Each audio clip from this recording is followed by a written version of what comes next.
This section is on linear functions, which are essentially just lines.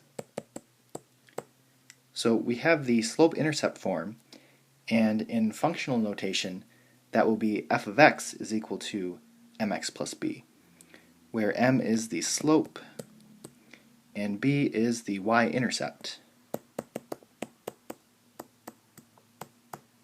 So slope measures the steepness of the line, and the y-intercept is where the graph crosses the y-axis. And this is the most important form for a line, and most of our final answers will be in this form.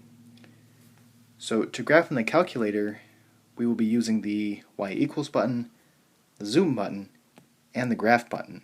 So I've pressed the y equals button, and I've typed negative 3x plus 7 in my y1.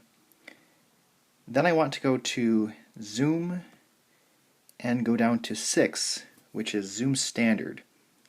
And this will give me the negative 10 to 10, negative 10 to 10 window. And then press enter, and there's my graph.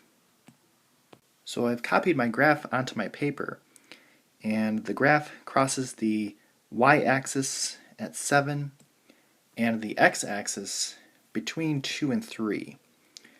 So it doesn't need to be exact as long as it's close.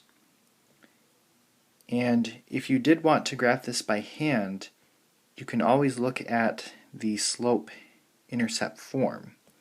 So b is 7, which will be our first point, and m is negative 3.